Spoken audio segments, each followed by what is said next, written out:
그 천지신명께 해가지고 내가 가한테는 죄로 가지 않을 만큼 한다고 했구만요 라고 나오는 그 부분입니다. 혹시 찾을 수 있겠어요?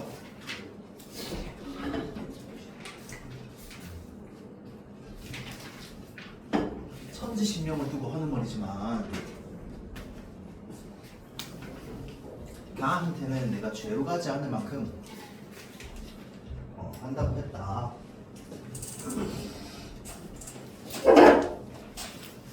자, 그래서 하기사 난리때, 여기서 말하는 난리때가 결국은 뭘 말하는 겁니까? 6.25 전쟁이라고 하는 사회문화적 배경입니다. 맞죠? 사회문화적 배경. 저기 배우면 몇 페이지입니까? 51쪽이요. 51조. 51조. 자, 그래서 난리때 금가락지 한동충은 똥가락지요 라고 하는 것들이 지금 이제 6.25 전쟁이 일어났기 때문에 이제 금값보다 쌀값이 더 비싸다고 실제로 그렇진 않지만 이제 이야기하는 거지. 그만큼 쌀값이 많이 든다. 그러니까 뭐 하고 싶다. 지금 저 어린애를 집에서 내쫓고 싶다 라고 이야기를 하면서 이제 어머니가 자기 스스로 이 아이를 내쫓는 것에 대한 이제 행동을 합리화하는 거죠. 자기 합리화. 자, 그러니 저 작것을 어쩌지요? 라고 하니까 밥을 좀 굶겨봐. 지가 배고프면 배고프고 허기지면 지발로라도 나가겠지. 그러니까 어련히 얘가 나가겠어. 물반드기 마냥 만들거리면서 무슨 수를 써서라도 절대 안 굶을 아요 라고 얘기하는데 어머니의 판단이 전적으로 옳았습니다. 왜? 얘는 끼니 때만 되면 누나를 불아리고 나타나가지고 어떻게 밥상머리 딱 차지하고 절대 안 비키는 거야. 그래서 밥을 끝까지 얻어먹습니다.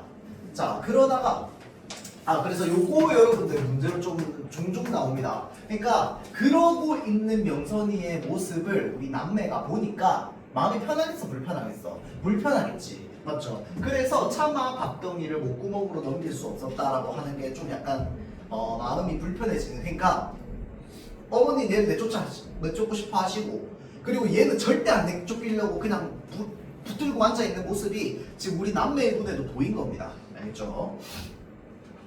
자, 여기서 말하는 우리는 나와 누나를 말해요. 나와 누나.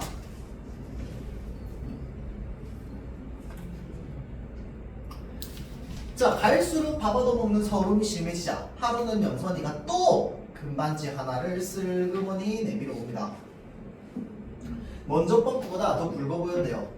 찬찬히 살피고 나더니 어머니는 한돈하고도 반짜리라고 조심스럽게 감정을 내렸답니다. 자, 길에서 죽었다니까요. 자, 어머니의 다그침에 명선이는 천연덕스럽게 대꾸했습니다. 혼참 요상도 하다. 다른 사람들은 눈을 까리지보다 안 베는 노다지가 어째 네 눈에만 유독 들어온다냐. 이 노다지가 여러분들 뭔지 압니까? 노다지 혹시 얘기 들어봤어요? 뭔지 모르지?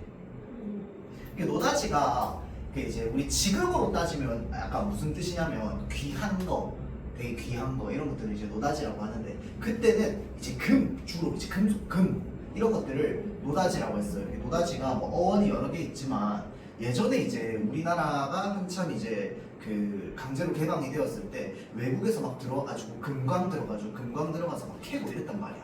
근데 거기에 항상 보면 노터치라고 이렇게 이름이 적혀 있었어요. 그러니까 거기 들어오지 말라고, 만지지 말라고. 그래서 이제 그 노터치가 이제 나중에 노다지로 바뀌었다는 이야기가 좀 있습니다. 하여튼 여기서 말하는 노다지는 귀한 거, 그러니까 금 이런 거 말해요. 알겠지? 자, 그래서 눈을 까리지보다 안 보이는 노다지가 어떻게 네 눈에만 유독 들어오냐? 그러나 어머니는 명선이가 짓거리는 말을 하나도 믿으려고 하지 않았대요. 명선이가 처음 금반지를 주워왔을 때처럼 흥분하거나 즐거워하는 기색도 아니었습니다. 왜? 뭐하고 있기 때문에? 의심하고 있기 때문에. 얘 거짓말이다. 금반지 더 있다. 자, 그날 밤에 아버지는 명선이를 안방으로 불러서 아랫목에 앉혀놓고 밤늦도록 타일로도 보고 으름장도 놓아봤대요. 으름장이 뭔데? 으름장이 뭐예요? 으름장은 놓다. 야단치는데 되게 큰 소리로 화단치는 거 있죠. 근데 사실은 겁주려고 하는 거, 그런 것들을 으름장을 놓는다라고 합니다. 그러니까 실제가 아니고 약간 겁주려고 하는 거, 이놈하는 거, 그런 것들 우리 으름장을 놓는다고 하죠. 자, 그래서 하지만 명선이의 대답은 한결같았대요. 거짓말이 아니라고요. 참말이라고요. 길에서 놀다가 라고 마찬가지로 이것도 거짓말입니다. 맞죠?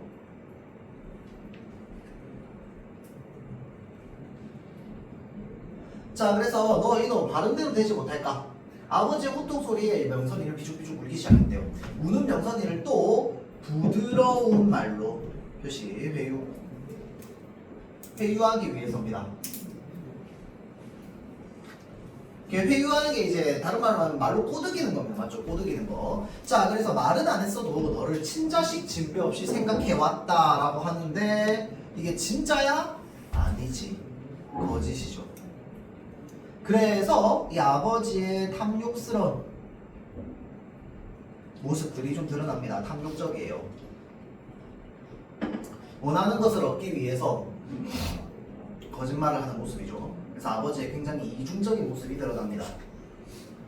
너같이 어린 것이 그런 물건을 갖고 있으면 덜 좋은 겁니다. 이 아저씨가 잘 나타났다가 후에 크면은 줄 테니까 줘, 안 줘? 안 줘. 맞죠? 어디다 숨겼는지 바른대로 말해라. 아무리 달래고 타일러도 소용이 없자 아버지는 마침내 화를 버럭 내면서 명선이의 몸뚱이를 뒤지려고 했대요. 자, 아버지의 손에 옷이 닿기 전에 명선이는 미꾸라지 같이 안방을 빠져나가서 잔치를 감춰버린답니다. 그리고 그날 밤 끝내 우리 집에 돌아오지 않았대요. 자, 틀림없다. 몇 개가 되는지는 몰라도 더 있을 거다. 어디다 감췄는지 네가 살살 알아봐라. 혼자서 어딜 가거든 눈치 안 채게 따라가봐라 라고 하면서 입맛을 쩍쩍 다시던 아쉬움 금반지를 찾지 못해서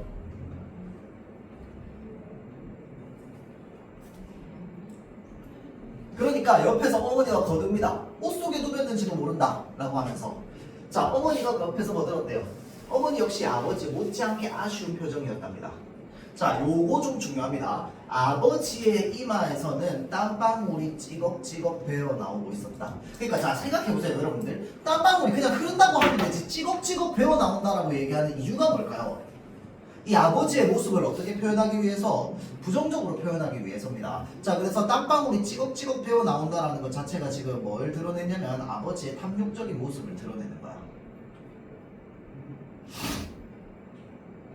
그래서 땀방울이 찌걱찌걱 배어 나오는 거, 그 다음에 밑에 충혈된 눈, 그 다음 세 번째 숨 씩씩거리는 거, 이런 것들이 이제 탐욕적인 어떤 그 인간의 모습을 외양 묘사를 통해서 드러내는 겁니다. 외양 묘사를 통해서. 자, 그 이튿날 점심부터 명선이에 관한 소문이 마을에 파다하게 퍼졌답니다. 난리통에 혈혈단신이 된 서울아이가 금반지를 많이 가지고 있다는 이야기였대요. 그러니까 집안 사정이 이 온 동네 소문으로 퍼져나간 거야. 어떤 사람들은 그 아이가 10개도 넘는 금반지를 집안 하는 곳에 꽁꽁 감춰두고 하나씩 꺼낸다고 수군거리기까지 했대요. 이비방정이라고 정림이가 어머니에게 호되게 꾸중을 들었답니다. 왜 꾸중 듣는데? 이 정림이가 요 비밀 퍼뜨린 겁니다. 알겠죠? 자, 그러니까 혼나지. 맞죠? 이비방정이라고 하면서 이년아 이비방정이다 이러면서 맞죠? 자, 그래서 이 소문은 누가 퍼뜨렸다? 정림이가 퍼뜨렸습니다. 정림이가 어떤 인물이었어? 이 나의 집의 부엌댁이었죠. 부엌댁이 부엌일을 해주는 이제 아이였습니다. 우리 집으로 따지면 먼 친척 얼쯤 되는 이제 아이였고, 이제 여기에 실제로 나하고 나는 조금 나이가 많겠지. 왜냐면 이제 나이가 어느 정도 먹어서 이제 16살인가 됐다고 했으니까. 맞죠? 명선이나 나보다는 나이가 좀 많고, 그 다음에 이제 가족들과는 함께 살고 있는 그런 사람이죠. 근데 이제 혈육은 아닙니다. 혈육은 아니야. 맞죠? 자, 어머니의 지시에 따라 누나와 나는 돌아오지 않는 명선이를 찾아서 마을 안팎을 온통 헤매고 다녔대요. 낮더위가 한풀 꺾이고 어둠발이 켜켜이 내려앉은 무렵에야 명선이는 당산 숲속에서 발견됐답니다. 우리가 그 애를 찾아낸 것이 아니라 돼지 멱다는 소리로 한바탕 비명을 질러서 사람들을 불러모은 결과였대요.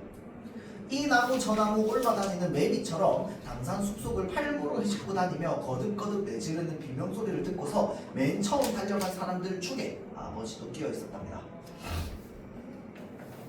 아버지가 야, 누구놈들이 누구누군지 내가 다 안다. 어디 사는 누군지 내가 다 가뒀으니까 날만 샜다 하면 물고를 낼 것이다 라고 얘기하는데, 이게 이제 지금 뭡니까?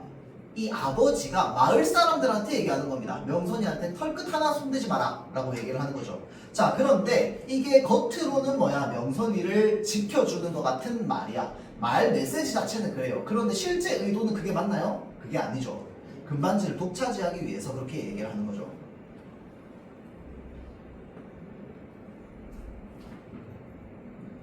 자, 그래서 해 뜨게 뜻 뒷모습을 보이며 당산 골짜기 어둠 속으로 꽁지가 빠지게 달아나는 남자들을 향해서 아버지는 길길이 뛰면서 입에 거품을 물었대요. 그러니까 이제 아들아 가자, 아무 염려 없다, 어서 내려오너라, 어서 라고 하면서 한 걸음 뒤늦어 득달같이 달려온 어머니가 이제 소나무 위를 까마득히 올려다보느라 한껏 보드라운 말씨로 얘기했대요. 자, 요것도 마찬가지로 회유하기 위해서입니다. 회유하기 위해서. 자, 그래서 소나무 둥치에 닥정벌레처럼 달라붙어 꼼짝도 않는 하얀 웅둥이가 보였답니다. 놀랍게도 명선이는 시원스러운 알몸뚱이로 있었다라고 되어 있습니다. 맞죠? 자, 그러니까 온 마을 사람들이 명선이를 잡으려고 이제 또는 혹시나 옷 속에 금반지를 숨겼을지도 모르니까 이제 그런 것들을 잡아뗀다고 이제 온 옷이 다 찢어진 상태였겠다, 그렇죠? 자, 그래서 명선이는 까마득한 높이에 매달려서 꼴랑 벌거벗은 채 흐느끼고 있었답니다.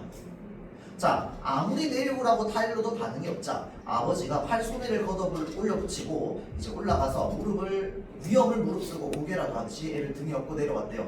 그러니까 오메 잠깐 지집애 아니여 라고 하면서 이때까지 여자아이인 줄 모르다가 이제 밝혀지는 겁니다. 맞죠? 그런데 우리 소설의 제일 첫 문장으로 한번 가봅시다. 소설의 제일 첫 문장 뭘로 시작했는지 기억납니까? 그 소녀는 그렇게 발견되었다 라는 부분이 있었어요. 혹시 기억납니까? 맞죠? 자, 그래서 맨 앞에 소녀라고 했다가 중간 부분부터 계속 명선이 했다가 여기에서 또 제가 지집애 아니요 라고 얘기하는 겁니다. 자, 그러니까 지금 중간에 여기까지는 온 가족들이 명선이가 여자인 줄 몰랐던 겁니다. 맞죠? 자, 그래서 땅이 내려가기 무섭게 얼른 돌아서며 사타구니를 가리는 명선이를 보고 누군가 이렇게 고함을 질렀대요. 나 또한 초저녁 어스름 속에 얼핏 지나가는 느낌으로도 그 애가 고추가 없다는 사실을 넉넉히 알아차릴 수 있었답니다. 자, 그런데 말이네. 모스베인 줄 알았더니 이제 지지배이구만이라고 얘기했습니다. 자, 이거 잘 보세요, 여러분들. 남자아이 행세. 전쟁 상황에서 살아남기 위해서 일부러 본인이 여성임을 밝히지 않은 겁니다. 그러니까 집에서 부엌대기가 아니라 모습을 시키려고 한 거죠. 집에서. 그 다음에 정림이랑 한방 쓰게 했더니 정림이가 막 바라겠잖아. 한방 쓰기 싫다면서. 왜? 나 이제 다 컸는데 무슨 머스매랑 한방에서 자냐면서. 맞죠? 자, 그래서 그런 오해를 받으면서도 본인이 여성임을 밝히지 않은 이유는 이제 본인이 여자아이라는 걸 알면은 더 사람들이 나를 해코지할 거라고 생각했기 때문이겠다. 그치? 자, 참말로 재변이네, 재변이요. 모여서 있던 마을 사람들이 저마다 탄성을 지르면서 혀를 쳤답니다. 자, 어머니가 잽싸게 치마폭으로 명선이 알몸을 감쌌대요. 자, 모닥불이라도 뒤집어 쓴 것 같이 공연히 얼굴이 화끈거려서 나는 차마 명선이를 바로 볼 수 없었답니다. 자, 요것이 요 개패같이 달린 것이 무엇이다냐? 이제 개패는 이름표 같은 건데 얘가 이제 목에 뭐 이름표 비슷하게 이제 뭘 달고 있었던 거죠. 자, 명선이의 하얀 가슴께를 들여다보며 어머니가 소리를 질렀답니다. 자, 곁에 있던 아버지가 얼른 그것을 가리려는 명선이의 손을 뿌리치고 똑 잡았댔대요. 줄에 매달린 이름표 같은 것이었답니다. 아직도 한 줌의 빗살이 옹색하게 남아있는 서쪽 하늘에 대고 거기에 적힌 글씨를 읽은 다음 아버지는 마치 보물섬의 지도나 되듯이 소중스레 바지춤에 찔러 넣었답니다. 그리고 마을 사람들을 향해서 돌아서면서 눈을 딱 부릅떠서 엄포를 넣는 것이었대요. 나하고 원수 척질 생각 아니면 앞으로 야한테 트럭솥 하나 더 들지 마시오 라고. 언젠가 가뭄 흉년 때 이웃논에 임자하고 물꽃 싸움을 벌이면서 시퍼렇게 삼나를 들이대던 그때의 표정보다 훨씬 더 어떠해 보였대요? 포악해 보였답니다. 여러분들 물꽃 싸움이 뭔지 압니까?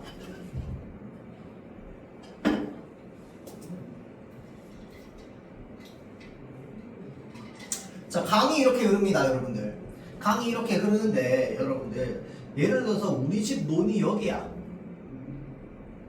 논에는 항상 뭐가 필요해요? 항상 물이 있어야 돼요. 논은 물이 많으면 안 됩니다. 알겠죠? 항상 물이 자박자박하게 있어야 되거든. 그럼 어떻게 물이 맨날 자박자박하게 있는데 여기에 물기를 대는 거야. 흐르는 강에 물길이 이렇게 되는 거예요. 그래서 우리 집으로 물이 좀 흘러오도록 하는 겁니다. 그래서 항상 물이 똑같은 양을 일정하게 유지하도록 하는 거야. 그래서 여기에 물길을 내는 걸 우리는 뭐라고 하냐면요, 물꼬를 트다라고 얘기합니다. 물꼬를 트다. 이거는 우리가 비유적인 표현으로 일상생활에서도 많이 써요. 우리가 어떤 일을 시작할 때 드디어 뭐 어떤 일이 물꼬를 트기 시작했다 라고 하면 뭐야? 시작하게 됐다 이 말입니다. 맞죠? 자, 그래서 이렇게 물꼬를 트는 건데, 이게 여러분들 농사 짓는 집에서는요 거의 생명줄 같은 겁니다. 생명줄. 그런데 여기에 눈이 여기에만 있는 게 아니고 여기에만 이렇게 있어. 그래가지고 물꼬 싸움이라고 하는 게 뭐냐면, 예를 들어서 집에서도요 이 동네에서 물길을 이렇게 쫙 내놓잖아. 예를 들어서 그러면 논이 한 개가 아닐 거 아니야. 집집마다 있을 거 아니야. 그치? 그러면 여기에도 물꼬 하나 터나, 여기에도 물꼬 하나 터나, 여기에도 물꼬 하나 터나, 이런 식으로 터놓는 거야. 그런데 그러면 각각 다 이제 물꼬를 제대로 터놔야 되는데, 여기에 물 많이 못 가게 하고 여기에 물 많이 가게 하면 돼, 안 돼? 안 될 거 아니야. 그러니까 요런 것 때문에 집집마다 싸움이 난 때가 많았어요. 그래서 요 싸움을 물꼬 싸움이라고 합니다. 알겠죠? 그러니까 왜냐면 이 물꼬 싸움은요 여러분들 밧줄 싸움이야. 밧줄 싸움.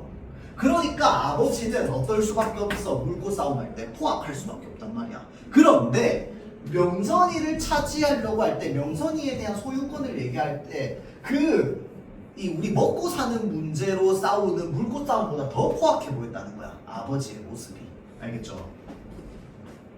그래서 우리 눈에 떨어지는 빗물이나 마찬가지로 아버지는 집안에 우연히 굴러 들어온 명선이의 소유권을 마을 사람들 앞에서 우격다짐으로 가리고 있었답니다. 우리가 친자식 이상으로 애끼는 기르는 아유. 진짜야? 아니죠. 마찬가지로 거짓말입니다.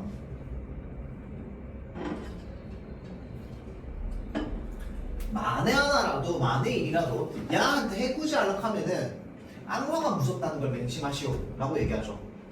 덩달아 어머니도 위협을 잊지 않았습니다.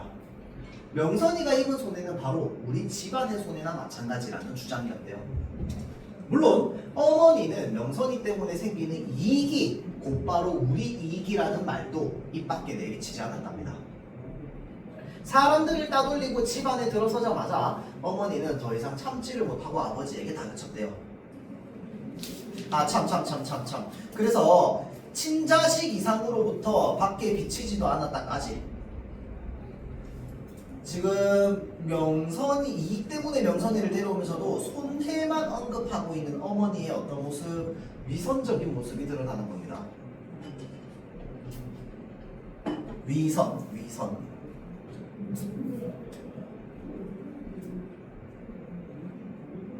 자, 그래서 어머니가 물어봅니다. 아버지께 계패에 무슨 사연이 적혀있던가요? 라고 하니까 걔네 부모가 쓴 편지요 라고 얘기합니다. 그러니까 어머니께서 누구한테요? 라고 하니까 아버지가 뭐라고 얘기해요? 누구긴 누구요? 나지 라고 얘기하지. 그러니까 오메 그 사람들이 어떻게 알고 당신한테 편지를, 아니 이런 딱한 사람을 봤나? 가를 맡아서 기를 사람한테 쓴 편지니까 받는 사람이 나지 누구겠어 라고 하는 게 지금 벌써 뭐야? 이 명선이에 대한 소유권을 아버지가 딱 주장하는 거다. 맞죠? 그래서 어머니가 얘기합니다. 뭐라고 썼습니까? 자, 혹 자기네가 난리바람에 무슨 일이라도 당하게 되면은 무남동녀의 효력을 잘 부탁한다고. 그러니까 집에 외동딸이었습니다. 외동딸. 맞죠? 명선이는. 자, 무남동녀의 효력을 잘 부탁한다고. 저승에 가서도 그 은혜는 잊지 않겠다고. 서울 어디에 사는 누구네 딸이고 공간이 어디고 생일이 언제라고 어쩌저쩌 이러니까 가락지 말은 안 썼어라고 라고 얘기합니다. 안 썼어. 아버지는 딱 잘라 말했습니다. 그러나 다음 순간 아버지는 득의연한 미소와 함께 이제 어머니한테 나직이 속삭이고 있었다라고 되어 있습니다. 자, 그래서 요거 일단은 득의연이라고 하는 게 무슨 말인데, 우리 득의양양하다라는 말이 있어요. 득의양양하다. 들어본 적 없어? 자, 그래서 득의연이라고 하면 한자 그대로 하면 뭐냐면 득은 얻을 득자, 의는 뜻의자, 연은 그러할 연자. 그래서 연이 그러할 연자인데 이 연자가 어디에 쓰이냐면 자연스럽다 또는 자연할 때 연자입니다. 자, 그래서 득의연이라고 하면 뭔가를 얻은 듯하게 아주 기세등등하게 약간 이런 말이야. 알겠죠? 자, 그래서 왜 이렇게 아버지는 만족스러운 미소를 띌 수밖에 없었어? 금가락지 말은 없어도 지 먹을 건 다소 딸려놨다고 저에 써있어. 사연이 복잡한 부잣집 입인 것만은 틀림없다고.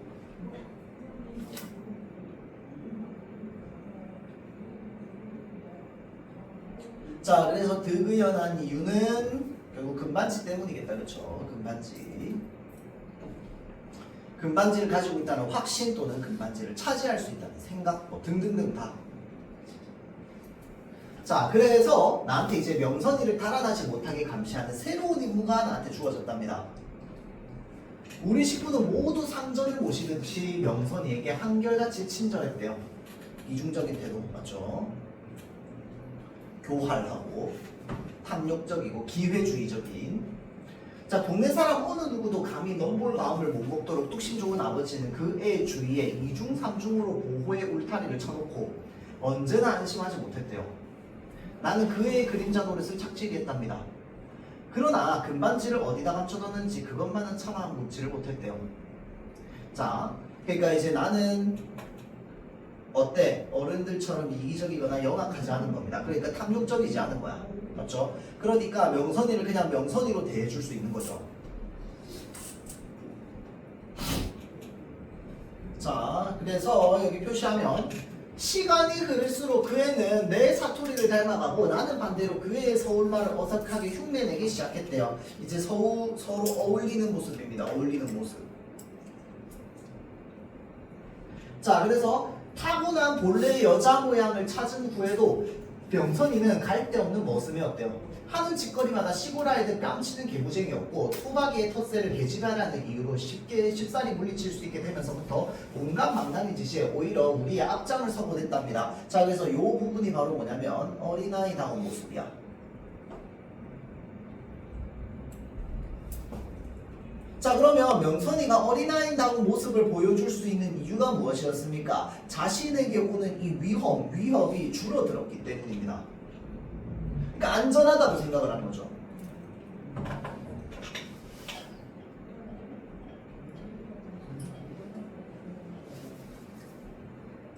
자, 다람쥐처럼 나무도 뽀르르 잘 타고 분봉에서는 물오리랑 다름없이 헤엄도 잘 쳤대요.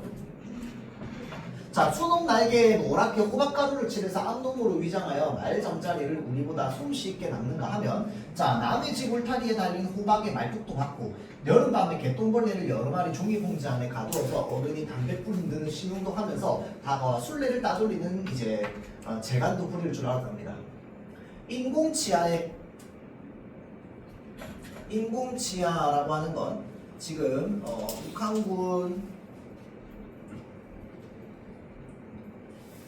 주둔 지역이기 때문에 그렇습니다.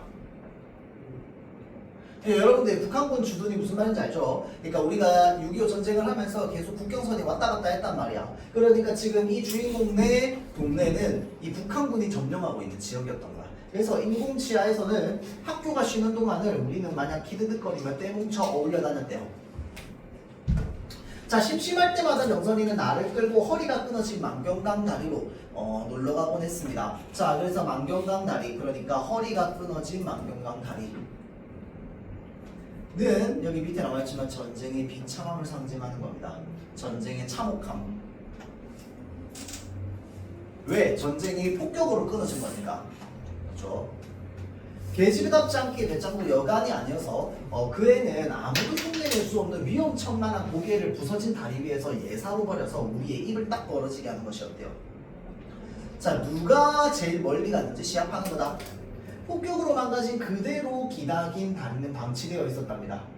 난간이 떨어져 달아나고 바닥에 커다란 구멍들이 뻥뻥 뚫린 채 쌀뜨물보다도 흐린 싱그러운 물결이 일렁이는 강신 쪽을 향해서 곧장 뻗어나가다가 갑자기 앙상한 철근을 역강한 모양으로 어지럽게 늘어뜨리면서 다리는 끊겨 있었답니다. 자, 그래서 얽히고 설킨 철근의 거미줄이 간당간당 허공을 가로지르고 있는 마지막 극고까지 기어가는 시합이었어요. 그리고 그 시합에서 승리자는 언제나 명선이었습니다. 승리자는 언제나 명선이었어요. 자, 웬만한 배짱이라면 구멍이 숭숭 뚫린 시멘트 바닥을 기는 것은 누구나 할 수 있는 일이었대요. 그런데 시멘트가 끝나면서 강바닥이 까마득한 간격을 두고 저 아래에서 빙글빙글 맴을 도는 철골 근처로 다다들면 누구나 오금이 굳고 팔이 떨려 한 발도 더 나아갈 수는 없었답니다. 자, 오로지 명선이 혼자만이 얼키설키 허공을 건너지는 엿가락 같은 철근에 위태롭게 매달려서 세차게 불어대는 강바람에 누나한테 얻어입은 치맛자락을 펄럭이며 끝까지 건너가서 지옥 저쪽의 가장자리에 낼름 올라앉아 귀신인 양 이쪽을 보고 낄낄거리는 것이었습니다. 라고 해서 잘 보세요. 요 부분에서 이 다리가 끊어져 있잖아, 그치? 그런 부분들이 이 명선이가 가지고 있는 위태로운 처지랑 같이 서로 연결이 되는 겁니다. 알겠죠? 거기에 플러스 마치 뭐처럼 보고 있다는데요? 귀신처럼 보고 있답니다. 맞죠? 자, 그래서 지금 명선이의 비극적인 운명을 암시하는 문장이기도 합니다. 자, 그렇게 낄낄거리며 우리들 머슴의 용기 없음을 놀릴 때 그의 몸뚱이는 마치 너를 뛰는 듯이 위로 아래로 훌쩍훌쩍 까불거리면서 구부러진 철근의 탄력에 한바탕씩 놀아나고 있었대요. 라고 하는 게 뭐야, 지금 그 철근 위에서 퐁퐁 타고 있는 겁니다. 맞죠? 여기서 퐁퐁 타고 있어요. 퐁퐁퐁. 맞죠? 바로 밑에는 뭐야? 강입니다. 강. 알죠? 어느 날 나는 명선이하고 단둘이서만 다리에 간 일이 있었대요. 그때도 그 애는 나한테 시합을 걸어왔답니다. 나는 남자로서의 위신을 걸고 명선이의 비아냥거림 앞에서 최선의 노력을 다해봤으나 결국 강바닥에 깔린 뽕나무같이 갑자기 거대한 팽이가 되어서 아찔아찔 맴도는 걸 보고 뒤로 물러서지 않을 수가 없었대요. 그러니까 이제 그 정도로 큰 다리면요, 여러분들 강도 엄청 깊은 겁니다. 알겠죠? 엄청 깊은 강이다 보니까 그걸 보고 있으면 무슨 기분이 드는 거야? 막 뱅뱅뱅뱅뱅 도는 거야, 무서워서. 맞죠? 자, 그래서 어쩔 수 없이 뒷걸음질 치는 거야. 그런데 갑자기 명선이가 이야기를 합니다. 야, 저게 무슨 꽃이지? 그런데 그 애는 놀린 듯이 갑자기 뚱딴지 같은 소리를 질렀대요. 말 타듯이 철근 뭉치에 올라앉아서 그 애가 손가락으로 가리키는 것을 내려다보았대요. 거대한 교각 바로 위 무너져 내리더만 여기에 지금 밑줄 콘크리트 더미 이전에 보이지 않던 꽃송이 하나, 바람을 타고 온 꽃이 하나리 교각 위에 두텁게 쌓인 먼지 속에 어느새 뿌리를 내린 모양이었답니다. 자, 그래서 잘 보세요. 이 지금 꽃송이 하나가 어디에서 피어난 거야? 먼지 속에서 피어난 겁니다. 맞죠? 자, 그래서 요걸 통해서 이 들꽃이 상징하는 것은 바로 뭐냐? 강인한 생명력입니다. 강인한 생명, 끈질기 생명력.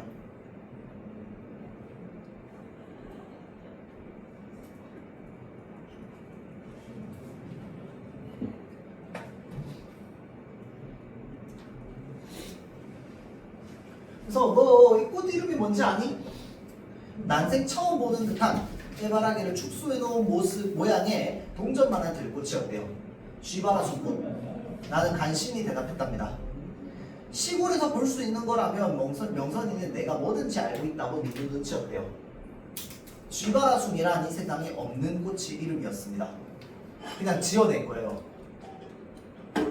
엉겁결에 그런 이름을 지어낼 수 있었는지 나 자신도 어리벙벙한 지경이었답니다.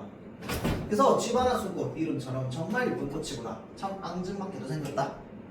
라고 하는 부분, 명선이의 천진난만하고 순수한 어린아이 같은 모습입니다.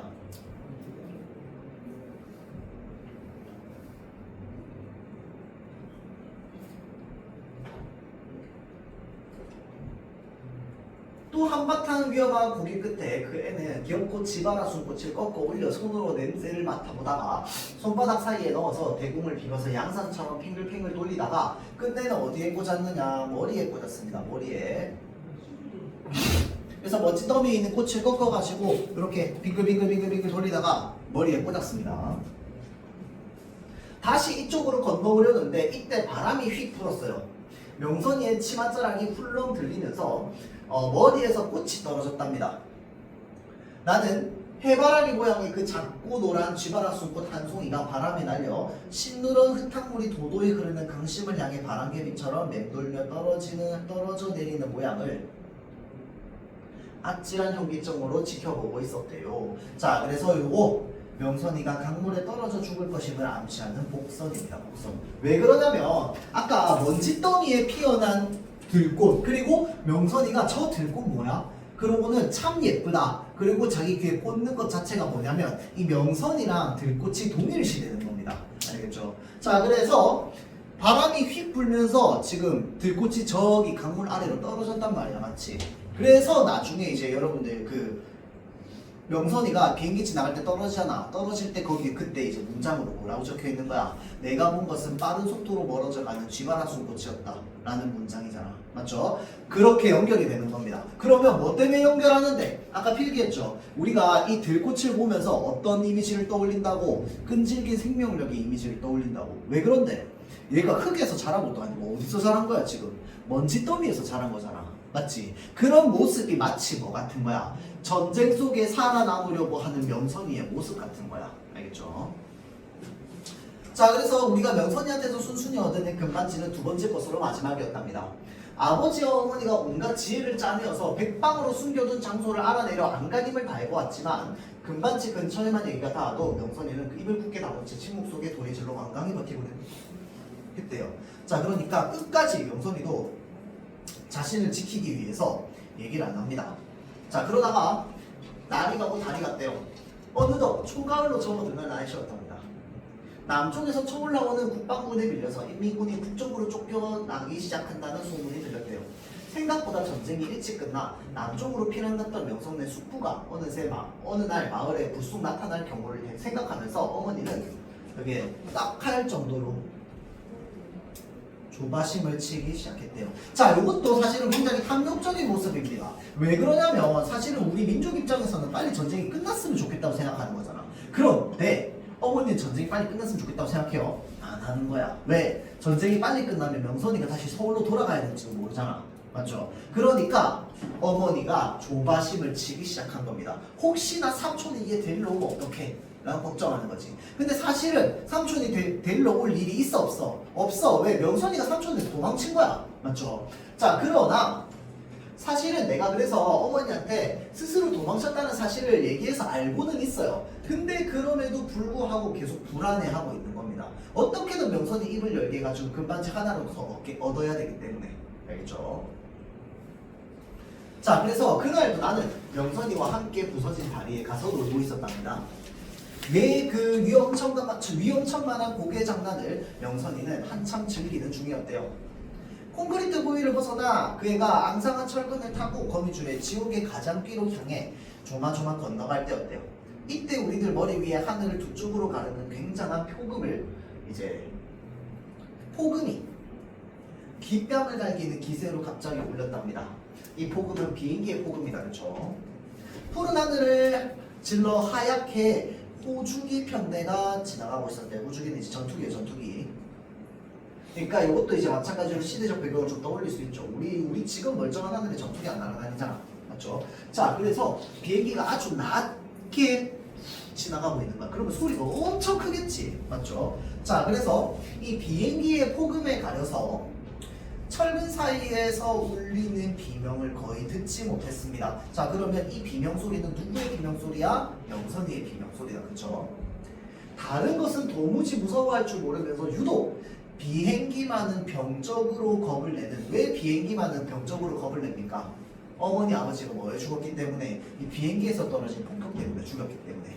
알겠죠? 자, 비행기만은 병적으로 겁을 내는 서울아이에게 얼핏 생각이 미쳐서 눈길을 하늘에서 허리가 동강이 난 다리로 끌어내렸을 때 내가 본 것은 강심을 겨냥하고, 이 정말 유명한 문장이죠. 강심을 겨냥하고 빠른 속도로 멀어져가는 한 송이 쥐바라 숲꽃이었다. 좀 과장 못하자면 이 작품이 나도 중학교 3학년 교과서 때 이게 있었거든요.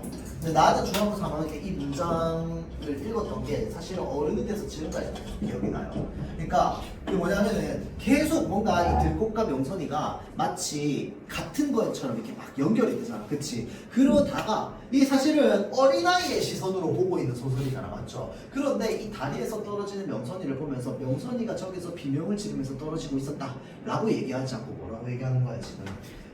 빠른 속도로 멀어져가는 한 송이 쥐바라 숨꽃이었다고 얘기하는 거야. 이게 진짜 꽃은 아니잖아. 맞죠? 명선이를 얘기하는 거죠. 맞죠?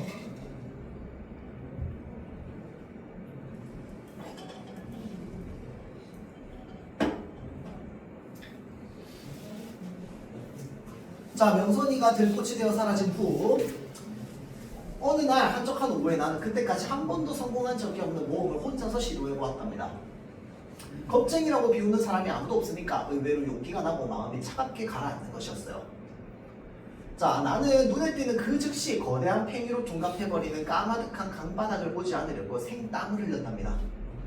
몇 가락으로 흘러내리다가 가로지르는 선에 얹혀서 다시 오르막을 타는 녹슨 철근의 우둘투둘한 표면만을 무섭게 응시하면서 한 뼘 한 뼘 신중히 건너갔대요. 자, 철근의 끝에 가까이 갈수록 강바람을 만드는 몽둥이가 사정없이 가물렀답니다. 그러나 나는 천신만고 끝에 마침내 그 일을 해내고 말았어요. 이제는 그 어느 누구도 제 아무리 쥐바라 손꽃일지라도 이것도 마찬가지로 누구 얘기하는 거야? 명선이 얘기하는 겁니다. 맞죠? 나를 비웃을 수는 없게 되었습니다. 자, 지옥의 가장비를 타고 앉아 잠시 숨을 고른 다음 바로 되돌아 나오려고 하는데 그때 이상한 물건이 얼핏 시야에 들어왔어요. 낚싯바늘 모양으로 구부라진 철근의 끝자락에다가 끈으로 칭칭 동여맨 자그마한 헝겊 주머니를 보게 됐습니다. 명선이가 들꽃을 걷던 때보다 더 위태로운 동작으로 나는 주머니를 어렵게 손에 넣었대요. 가슴을 잡쥐는 긴장 때문에 주머니를 열어보는 내 손이 무섭게 경풍을 일으키고 있었어요. 이렇게 막 덜덜덜덜 떨리고 있었다 이 말이야. 그리고 주머니 속에서 말갛게 빛을 발하는 동그라미 몇 개라고 되어 있는데 이게 바로 뭐였습니까? 금반지였겠다, 그쵸?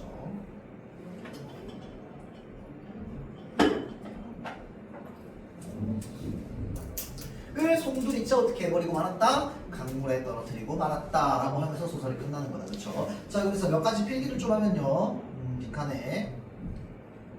자, 이 들꽃 쥐바라 손꽃이죠. 그 다음에 명선이 공통점 작고 약한 존재입니다. 그 다음 두 번째, 아까 이야기했던 끈질긴 생명력을 가지고 있어요.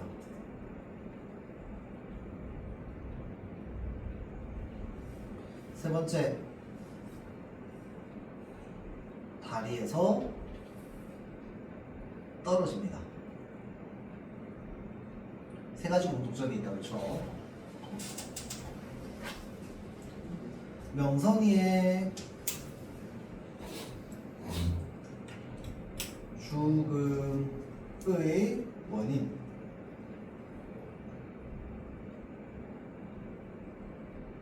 우리가 크기의 직접적 원인과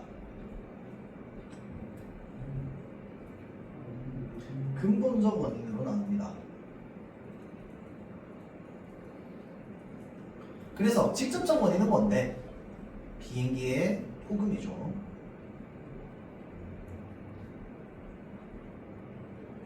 근본적인 원인은 어른들의 탐욕이죠. 왜 어른들의 탐욕이 근본적인 원인이 됩니까?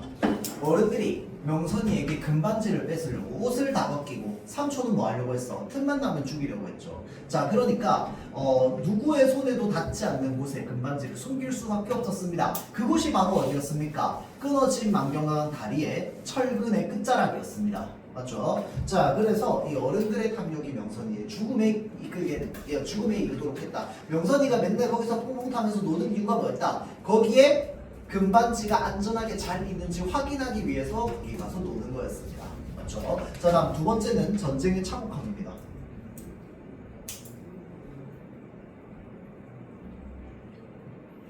이제 어머니를 비롯한 수많은 어른들이 드러나는 어떤 탐욕적인 모습들이 평소에 드러나는 게 아닙니다. 맞죠? 평소에는 안 드러나. 그런데 어떤 상황이기 때문에 전쟁이라고 하는 아주 극단적인 상황이었기 때문에 뭐 하는 거야?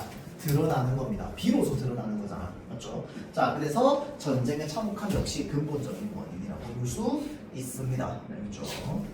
자, 그 다음 나머지는 뭐가 없어요? 토끼전 들어간 학교.